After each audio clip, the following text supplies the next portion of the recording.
Update, brought to you by Simcox Advocates, advising businesses and families since 1949. Visit simcox.com or call 690 300. Manx Radio's Update with Andy Wint.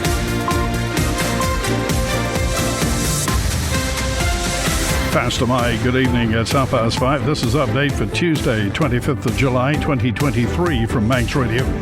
30 minutes to look at the latest news on the Isle of Man. Back right to that news and sport with business and Sea Watch and travel updates. And the newsmakers in person this evening. We could have pulled out of the Liverpool landing stage, says the Chief Minister. Nurses took strike action outside Nobles today. 4 Romanian beggars jailed.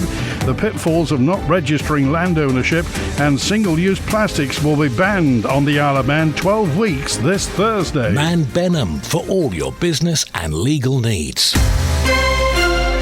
First of all, at 29 minutes ahead of 6 o'clock, the Update News headlines. Fastamai, Christian Jones. Fastamai. 4 Romanian nationals have been jailed after being caught begging in Douglas at the weekend. All 4 told the court they have no fixed address and pleaded guilty to committing a vagrancy offence.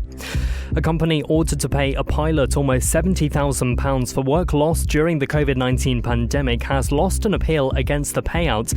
Captain Pablo Muller was awarded just under £82,000 last year after Manx registered Park Aviation Services Limited were found to have breached his contract. And more than 100 appointments are being affected by today's strikes by members of the Royal College of Nursing. They're staging 12 hours of walkouts in their dispute over pay and staffing levels. In international news, a plane helping fight wildfires in the Greek islands has crashed. It's reported the aircraft may have clipped a tree branch before coming down in a fireball in Ivrea near Athens. A man's been found guilty of sexually assaulting and murdering his 16-year-old sister. Connor Gibson attacked Amber in Woodlands in November 2021, which the judge called depraved. And as food prices soar, the company behind some of the most popular brands has also seen profits rise sharply. They're up 20% in the last 6 months at Unilever. Those are the Update News headlines, next at 6. Man Benham. Contact us by phone, video call, email or face-to-face. We're happy to connect with you. Manx Radio Weather with Manx Glass and Glazing. Goromaya, thank you, Christian. From the Ronalds Way Met Office, no wind warning in operation for the North Irish Sea. State of sea is slight currently and cloudy this evening with a moderate west-southwesterly. Chance of some rain after dark and overnight in a light to moderate west-southwest wind down to 12 degrees. For Ukraine, a dry start to Wednesday, then thickening cloud and rain from mid-afternoon on a fresh southerly. Top temperature 18 degrees, overnight minimum 15 into Jordan. Thursday's cloudy with occasional showers first thing, then a dry afternoon and up to 19 degrees. High water was about 20 minutes ago. Sunset is 9:30 tonight. Low tide 24 minutes to midnight. Sunrise 5:20 tomorrow. High water 26 minutes past 5. And the morning or almost lunchtime low tide is at 7 minutes to midday. Visit the Manx Glass and Glazing website and see a range of products from windows to doors, mirrors to splashbacks. manxglass.com.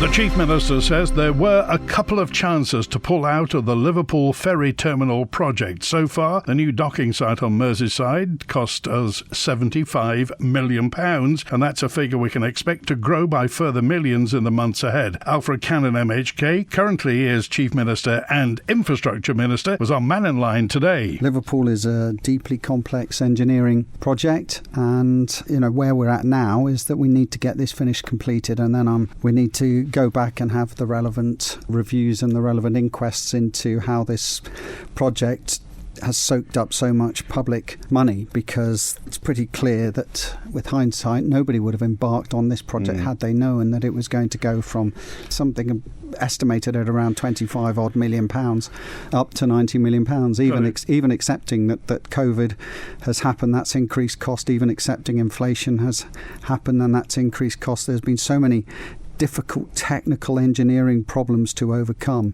But look, we need to get it finished now.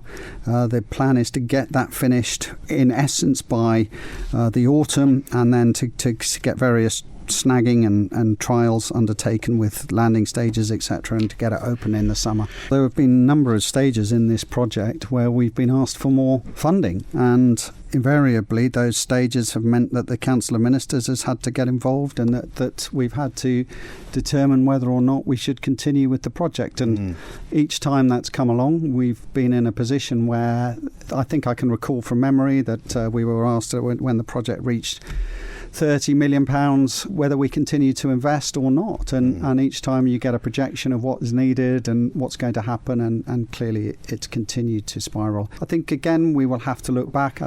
It's right that you take in a proper review of this. There will have to be both Public Accounts Committee, I know, looking at this, but there will have to be a government-led review of what has gone on. Members from the Royal College of Nursing Union are taking strike action outside Nobles Hospital. The picket line started at 8 o'clock this morning and will finish at 8 o'clock tonight. These members of the union told Manx Radio it's important staff get fair pay and safer staffing. My name's Kate. I'm the sister on day procedures. My name's Pam. I'm the lead nurse for critical care. I think it feels really good to have all the nurses out together, supporting each other. I think it's something that none of us wanted to do, but I think now's the time that we have to do it. Yeah, I feel uncomfortable striking. I've been nursing 41 years and I joined the RCN because it was a non-striking union. However, needs must, we want safe staffing levels to ensure our patients are safe.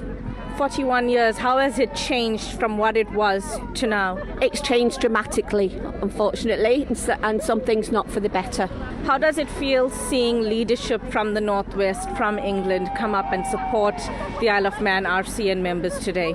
I think it's really good. I mean, they've given us a massive amount of support over the last few weeks to ensure that we do this legally and safely. The RCN from the Northwest has ensured and advised us to keep the hospital safe today, so all patients are safe. There's been no changes since last week. Maybe today that might bring about that change. I do hope so. I think we need to do this. We need to improve pay for nurses. We're struggling to recruit and retain staff. And I think the only way we can do that and get nurses to the island is to ensure that they can afford to live and work here. And we need to do it so that we have enough staff to keep our patients safe. And I would say that we need to feel valued like other members of government workers, and we don't at the moment.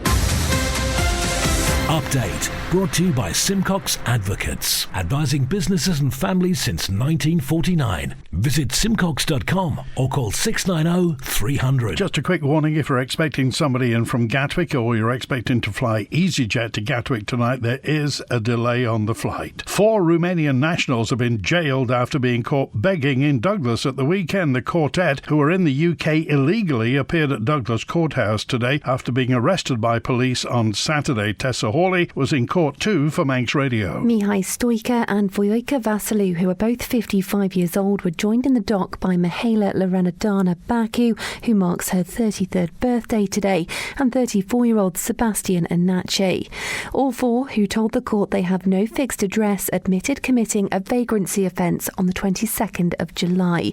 Vasilou also admitted stealing from Marks & Spencer on the same day. Police were called to Strand Street on Saturday morning after reports that they were sitting in the street begging members of the public for money.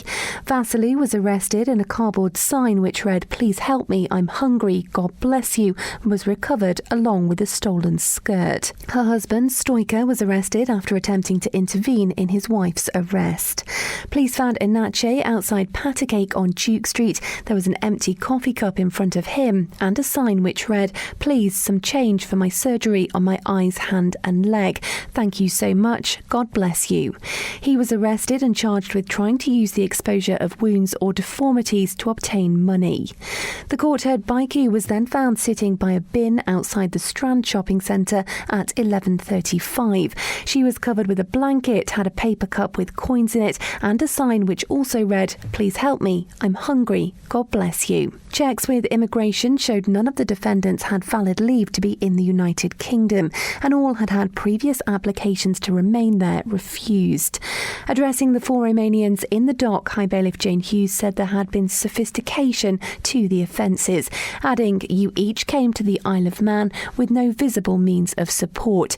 You were begging in the streets of Douglas in the middle of a busy Saturday."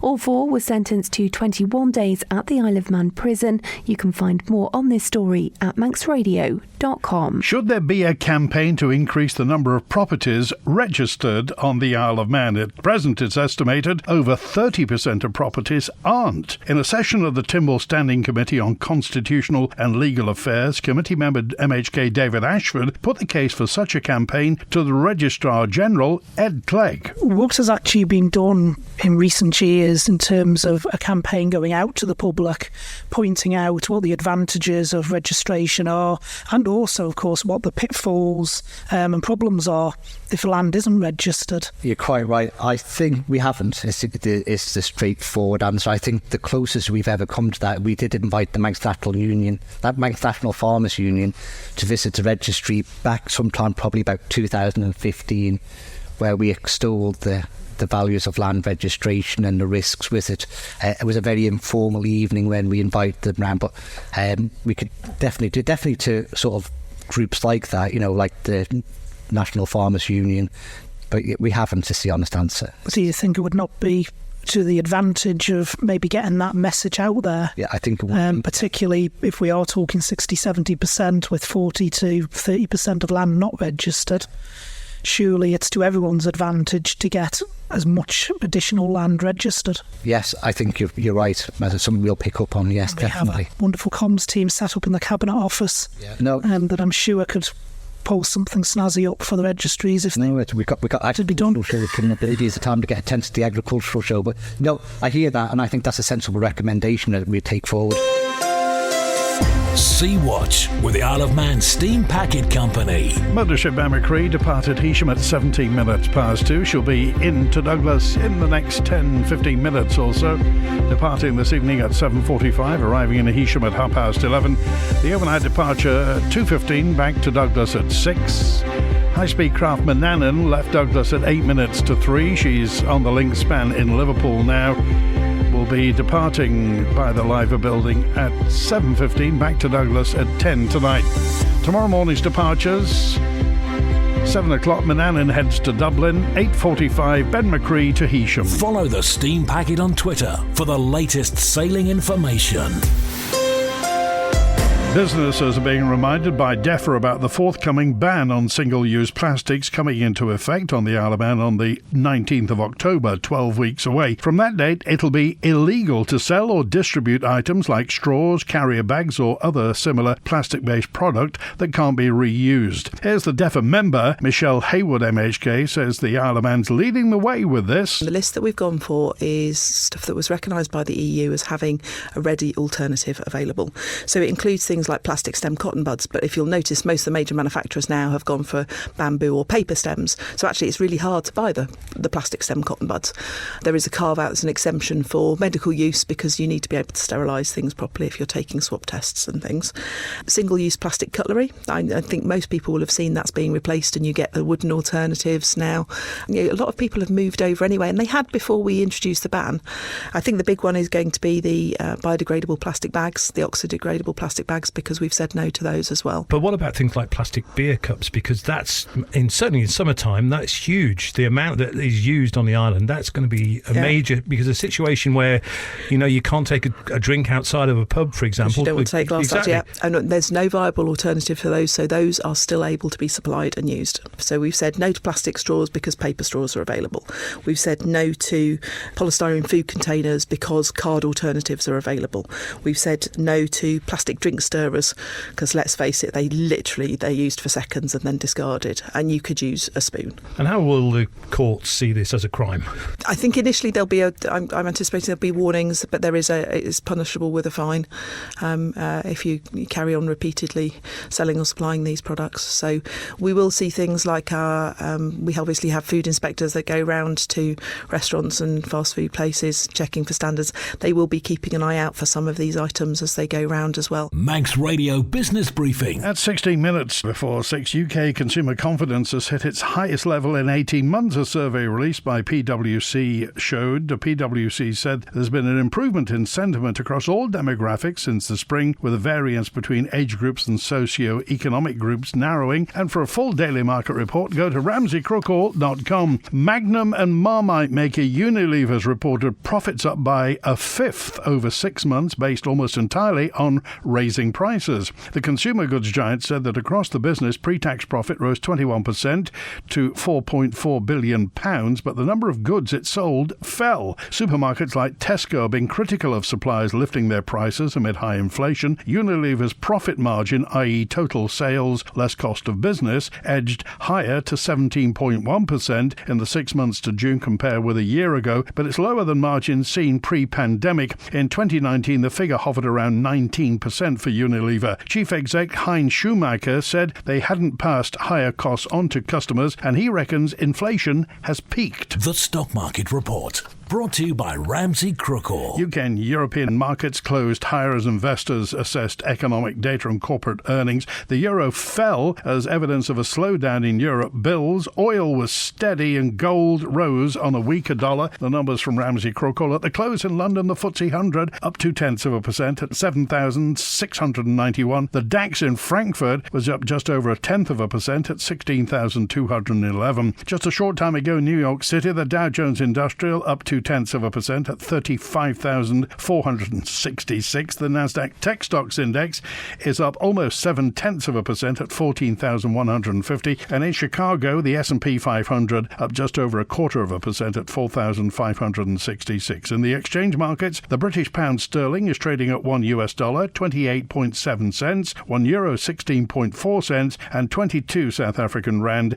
66.8 cents. In commodities, gold's up 0.5% at $1,964 per troy ounce currently, and a barrel of Brent crude up just over 0.9% at $83.21. You've got an investment plan? Yeah, Mike set it up. But don't you need loads of money to do that? Not this one. It's called Shearwater from Ramsey Crookall, and you pay in monthly as little as £100. So it's like saving regularly, really helping us invest in the future. For a house, or the kids' education. £100 a month? I could easily do that. You should. The sooner you start, the better. Invest in your future with as little as £100 a month. Shearwater from Ramsey Crookall, the island's investment specialist for 75 years. Call 717171 or visit ramseycrookall.com. Licensed and regulated by the Isle of Man Financial Services Authority. The living wage on the Isle of Man has gone up to £12.01 per hour, an increase of 96p over the last year. The Treasury Minister, Dr. Allinson, says the increase won't affect businesses. It's important to merge minimum wage and living wage by 2025. What we've seen, obviously, over the last 12 months is a lot of stress on the business community in general, but a lot of stress on people in general, particularly those on low pay and those in part-time employment.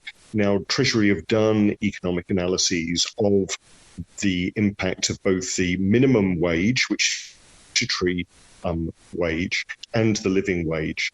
Whilst these increases may affect some businesses that pay the minimum wage, and we know that about 4.5% of workers on the Isle of Man are paid the minimum wage. Whilst they may affect changes in low pay may affect those businesses, the vast majority of businesses on the island pay more than the minimum wage, and actually more than the living wage anyway. Now, what we need to do is ensure that people get an adequate wage for their time at work so that they can actually participate in society and not have to depend on the benefit system. Being on a small island does increase costs, particularly in terms of transport, in terms of importation of things like food, but also the housing mix on the Isle of Man is slightly different. We have less access to smaller one-bed properties for single people or couples. We know that housing prices, particularly in the private rental sector, are slightly higher, and a lot of that is to do with supply and demand. But what we've committed to as a government is to make sure that the median earning is increased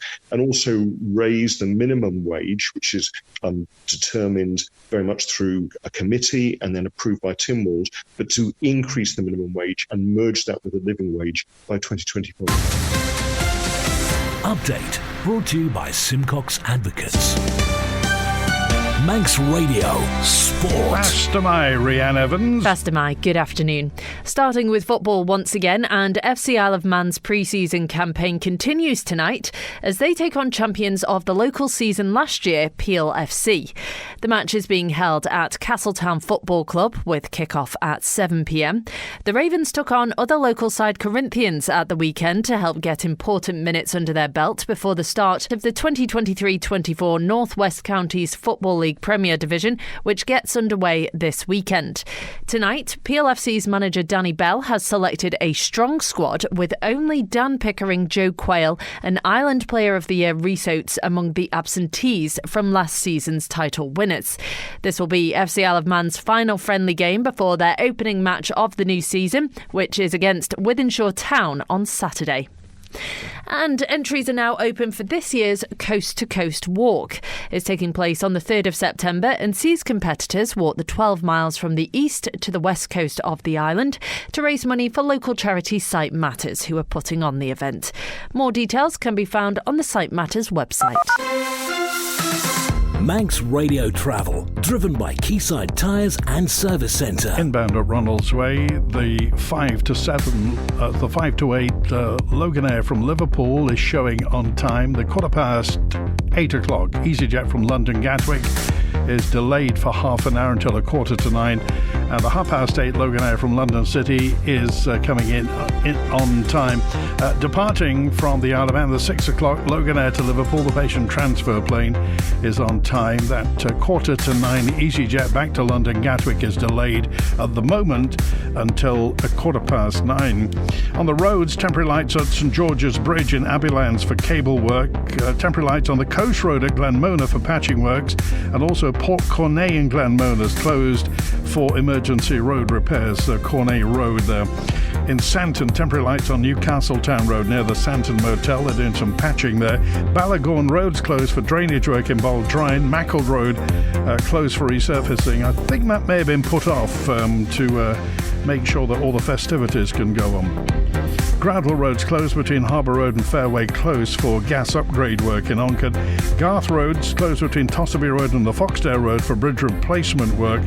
East Quay Peel's closed between the House of Manannan and the Road Bridge for work on the road and pavement. The Ballymere Road in Derby has phased closures for water main replacement. In Douglas, York Road's closed for resurfacing between Woodburn Road and Ballaquail Road, and there are temporary lights on Victoria Road at the Falconcliff Terrace Junction for water main work. And in Farm Hill, Annika Road and Cushok Road are closed in phases for resurfacing. H&H Motorcycles.in for all your motorcycle requirements. Southgate Industrial Estate, opposite Quayside Tyres. Call 665646. A company ordered to pay a pilot almost £70,000 for work lost during the COVID-19 pandemic has lost an appeal against the payout. Captain Pablo Muller was awarded $81,000 last year after the Manx-registered Park Aviation Services Limited were found to have breached his contract. The story from Sean Cowper. Captain Muller was contracted to fly for Air Japan through Park Aviation prior to COVID-19 travel restrictions coming into force in March 2020. From May that year, the company put the pilot on an involuntary leave order before later terminating his contract. At a hearing in November last year, Deemster John Needham ruled Captain Muller's contract only allowed for 5% of his working hours to be paid at a reduced rate, instead of the 20% Park Aviation had argued. As a result, he found the pilot had established his claim that the company owed him money, but Park Aviation subsequently appealed this decision.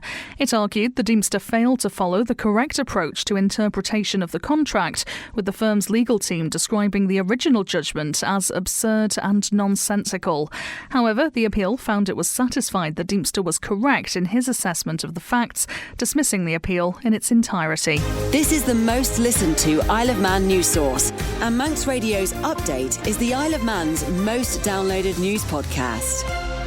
6 minutes before 6. Can I just say that many listeners on the Isle of Man and elsewhere have been kind enough to say they like and enjoy half an hour of nothing but Manx news, and they often listen to a week's worth of Updates podcast to get a flavour of the Isle of Man. To you, if you're listening on a podcast and Updates Listen Again audience, we really appreciate your comments. Thank you. Taxpayers' money wasn't used to facilitate the visit of Hollywood actor Channing Tatum during the TT. The Manx government says whilst it offered advice to a number of US-based media and film organisations, it didn't pay for their trips.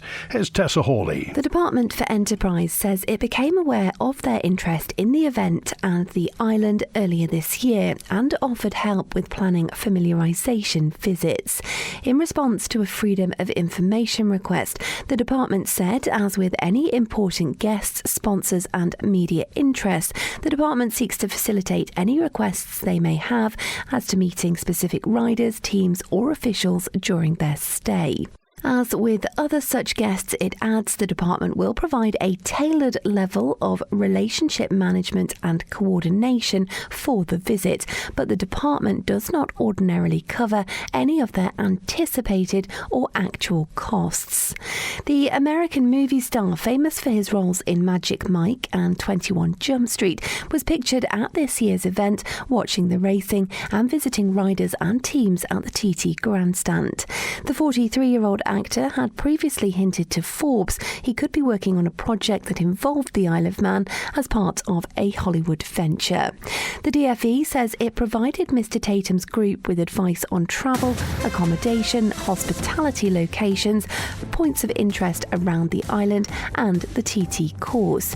It also introduced him to teams, riders, ex-riders, officials and race organisers. Other than officer time, which was not recorded, the department says it incurred no costs for doing this, stating that any costs were incurred by Mr. Tatum and his team.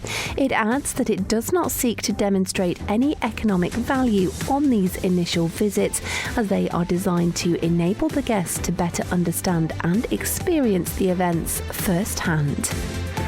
That's it for Update Tonight, compiled from the resources of Manx Radio's news department. Thanks to newsreader Christian Jones, producer Rhiann Evans. After the news at 6 o'clock, Mike Buttle is here with 150 years of the steam railway, looking at the line to Ramsey. Greatest hits at 6:30 with Ruth Shimon. It's Tuesday, so it's the Folk Show tonight at 9 with John Barker, and Dave Moore is here after hours tonight with a late show from 10. I'm Andy Wint, back tomorrow at 5:30. WINT